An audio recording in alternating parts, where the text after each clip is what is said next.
पश्चिम Asia पर BRICS में रार छिड़ गई है। भारत की अध्यक्षता में बीच का रास्ता निकाला गया है। पर्दे के पीछे की पूरी कहानी क्या है वो हम आपको समझाएंगे इस वीडियो में। नमस्कार, आप देख रहे हैं न्यूज़ 18 का डिजिटल प्लेटफॉर्म। मैं हूं आपके साथ श्रुति श्रीवास्तव। नई दिल्ली में आयोजित ब्रिक्स विदेश मंत्रियों की बैठक 2026 में पश्चिम एशिया के मुद्दे पर सदस्य देशों के बीच मतभेद सामने आए हैं। भारत की अध्यक्षता में जारी अध्यक्षीय बयान यानी चेयर्स स्टेटमेंट में स्वीकार किया गया कि मध्य पूर्व की स्थिति पर देशों के विचार अलग अलग थे। हालांकि सभी ने शांति, कूटनीति और अंतर्राष्ट्रीय कानूनों के पालन पर सहमति जताई है। नहीं समझ में आया होगा, आई नो दैट, इसलिए विस्तार से हम आपको इस वीडियो में बता रहे हैं, ध्यान से सुनिए। दरअसल 14 और 15 मई 2026 को आयोजित ब्रिक्स विदेश मंत्रियों की बैठक एक बड़े कूटनीतिक मोड़ पर समाप्त हुई। भारत की अध्यक्षता में हुई इस बैठक में उम्मीद की जा रही थी कि पश्चिम एशिया यानी कि वेस्ट एशिया और मध्य पूर्व के संकट पर एक साझा बयान आएगा। हालांकि जमीनी हकीकत कुछ अलग रही और सदस्य देशों के बीच इस संवेदनशील मुद्दे पर गहरी असहमति देखने को मिली। नतीजतन एक साझा घोषणा पत्र की जगह भारत को अध्यक्षीय बयान और आउटकम डॉक्यूमेंट जारी करना पड़ा। इस दस्तावेज में स्पष्ट रूप से उल्लेख किया गया कि पश्चिम एशिया की स्थिति को लेकर सदस्य देशों के बीच अलग अलग मत थे। यह बयान इस बात का संकेत है कि रूस, चीन, भारत और हाल ही में शामिल हुए नए सदस्यों के बीच क्षेत्रीय सुरक्षा और हितों को लेकर खींचतान जारी है। तो वहीं ब्रिक्स देशों के बीच आखिर किन मुद्दों पर पेच फंसा हुआ है वो भी समझिए। नई दिल्ली में जुटे ब्रिक्स देशों के विदेश मंत्रियों ने वैश्विक राजनीति और सुरक्षा पर विस्तार से चर्चा की, लेकिन जब बात पश्चिम एशिया की आई तो सहमति की जगह विविध दृष्टिकोण हावी रहे। भारत द्वारा जारी बयान के मुताबिक सदस्य देशों ने अपने अपने राष्ट्रीय रुख प्रस्तुत किए। हालांकि सभी देशों ने इस बात पर जोर दिया कि वर्तमान संकट का समाधान संवाद और कूटनीति से होना चाहिए। संप्रभुता और क्षेत्रीय अखंडता का सम्मान करने पर तो सब राजी थे, लेकिन संकट की जिम्मेदारी और उसके समाधान के तरीकों पर विचार अलग थे।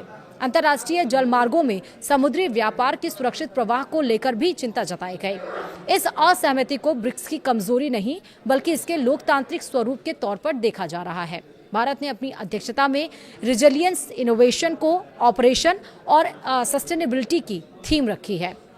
अध्यक्षीय बयान में कहा गया कि सदस्य देशों के बीच मतभेद के बावजूद सभी ने भारत की अध्यक्षता का पूरा समर्थन किया।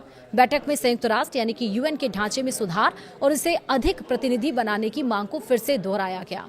चीन और रूस ने एक बार फिर भारत और ब्राजील की सुरक्षा परिषद में बड़ी भूमिका की आकांक्षाओं का समर्थन किया। बैठक में गाजा पट्टी और लेबनान की स्थिति पर गहरी चिंता व्यक्त की गई। तो वहीं मंत्रियों ने अंतर्राष्ट्रीय मानवीय कानून के उल्लंघन की कड़ी निंदा की है। विशेष रूप से नागरिक बुनियादी ढांचे और आम नागरिकों की सुरक्षा पर जोर दिया गया। बयान में मांग की गई है कि गाजा में बिना किसी बाधा के मानवीय सहायता पहुंचनी चाहिए।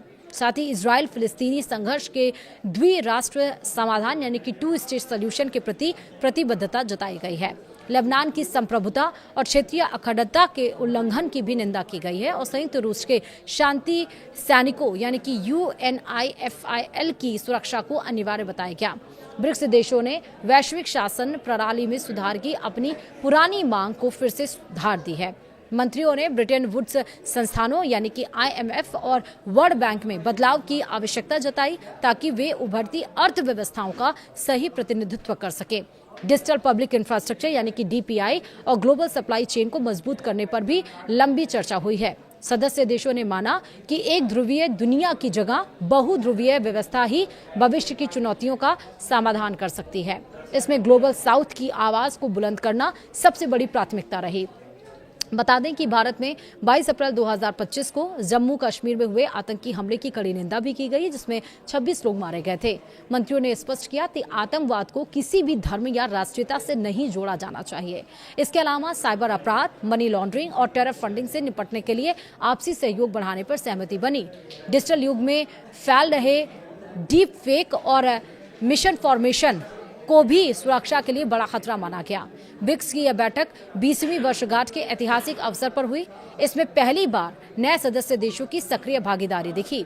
हालांकि पश्चिम एशिया पर असहमति रही, लेकिन ब्रिक्स ग्रेन एक्सचेंज की स्थापना और ट्रॉपिकल फॉरेस्ट फॉरएवर फैसिलिटी जैसे नए प्रस्तावों ने भविष्य के लिए एक सकारात्मक एजेंडा सेट कर दिया है।